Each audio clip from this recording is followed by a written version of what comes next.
Hey guys, welcome back, Dream Family. Welcome back to the channel. We're gonna get together. We're gonna talk about some bull that's going on in social media. In case you guys haven't heard about the new song that Cardi B and Megan Thee Stallion just released called WHAP. I did want to come on here and talk about why people is hating on this song.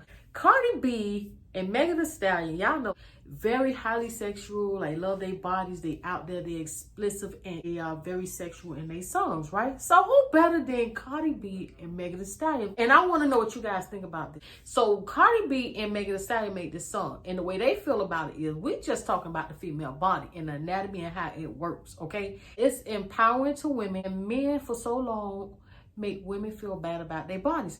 I see the point in the view of what they're saying. Women always feel ashamed of their body in some way, shape, or form. They always feel like they have to prove themselves to a man. They always feel like, I don't want this stigma placed on me. This is how the body works. They want to be a part of the body. They want the body, but they don't understand how it functions. And I don't want this guy to feel like something is wrong with me. And so that is the argument that's going on with this video, because you have so many OBGYNs that also wrote reports and had something to say in response to this video that gave supportive arguments. And they also went on to say that this is a conversation that needs to be had, because a lot of women for so long have felt bad about their bodies because what men seem to think about normal function of the female anatomy, the vagina, right?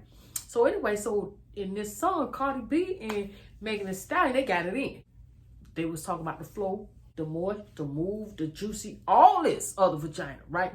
The juices, the flow, how it wiggle, how it turn, how it clap back at you, all kind of stuff, right? So they got all in and they just put it out there. I'm not finna feel bad about how my body works. You want to talk to it, talk to it. And this is what it's going to say, okay? And this is how I'm going to say it, right? So that's how Megan Thee Stallion and Cardi B pretty much put it out there. They told you how it worked, how it talk, the different languages they may give that you may not know about, because you probably speak English and they're speaking Spanish. You might be speaking Brazilian, Portuguese, and they might be speaking Russian. But I'm going to let you know the words that it's saying, right? So Cardi B and Megan Thee Stallion, they got all in. They let you know every nick, crick, and cranny, every language the vagina speak in, right?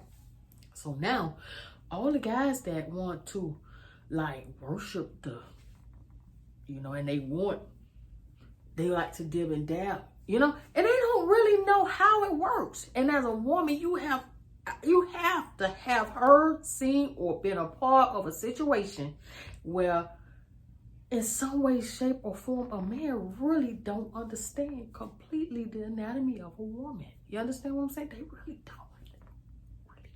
Right? So anyway, and then they might say something dumb, stupid off the top of their dome, right? That way may make a woman that's pretty much new and coming up and probably don't know everything about their body either, or whatever, I don't know, or they just don't like the feeling that he made them feel, right? So anyway, so I understand the argument what Megan Thee Stallion and Cardi B and some other people are saying about this song. I also can understand how some people say it's so explicit, because honestly, when I heard the song, I was like, oh, my ears burning. It's just a little bit too much. It's too graphic, understand? But then when I sit and I hear the argument, it's like, are you just trying to play with words? But then again, this is a true situation. Women needs to know, the ones that don't know, they need to know to feel comfortable and empowered and know more about their body, right? And then men that don't know, now they understand a little bit more about the anatomy of the body, not just that, you get your rocks off, right? So anyway, I understand the argument, but honestly, I think like it ain't had to be as explicit, you know what I'm saying? But that is just the issue. Then you got this news broadcast or whatever you want to call him by, and he has this show. It's Ben Shapiro of the Daily Wire, right? He goes on and he was like, oh, and he compared the analogy of what they were saying about the wetness, the moisture, and all of this other body. And it's, you know what I'm saying?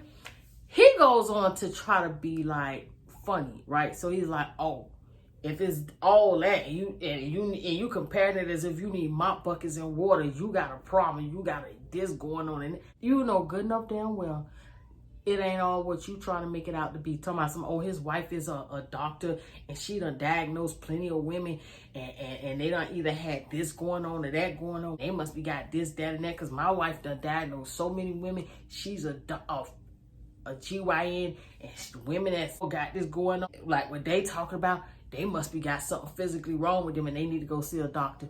No, you trying to be funny. You just sound like the typical guy, what they explaining and trying to get the point across to you guys and you women, that these guys, it's okay to idolize a woman's body and gawk over a woman's body and stuff like that. But then when a woman speak of their body in the same way you do, now you got a problem with it. Now you want to try to act like, you know, how they describe, they must be got something going on with them. They need to go see a doctor because my wife.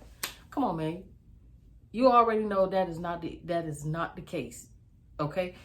So I just want to understand what y'all think about this. Like, what side of the corner y'all on, or are you right there in the middle? Do you feel like they was a little bit too explicit? Do you feel like, in a sense, it is explicit, but at the same time, it's empowering by letting women know to feel comfortable with their body and express their body and talk about their body where it's being talked about by the opposite sex anyway. You understand what I'm saying? So that's what it was going at with the whole argument. Then you got women that's jumping on the bandwagon and co-signing on this, like Diana or something, whatever. And Deanna, she was like, happy birthday, Whitney. Whitney Houston, heavenly birthday. We truly miss you. Somebody that actually really made music without feeling like they had to be naked. Come on, man. For one, Whitney and these young ladies made totally different music. So I don't even know why you trying to tie it in and trying to compare the two, because that's just like comparing them to heavy metal artists. I mean, two different artists do two different things. They're rap artists, they're hardcore rap artists, and this is the type of music they did do. Whitney, here it is, Whitney made songs, love songs, okay? They're not trying to make love songs. So what are you talking about exactly? Why would you even put that together? That made absolutely no sense. It just shows that you're taking a jab at somebody. Then men gonna act equivalent to how a woman act, just as respectful as you want a woman to act, or you find what you find to be respectful out of a woman's mouth. Why men can't practice the same speech? Go to speech therapy. Learn how to speak in the way that you asking women to speak, okay? If you got a problem with it, why y'all say it all the time, okay? Learn the language that you're trying to get somebody else to speak. So, and some of these women, you need to stop sitting up there trying to act like I'm team man so that the man can look at you in a different way. Because the only thing he do is look at you as a fool, and a woman that's strong enough and powerful enough to stand up for herself and not be a yes ma'am. Those are the women that they gravitate to anyway. So stop trying to be a yes man.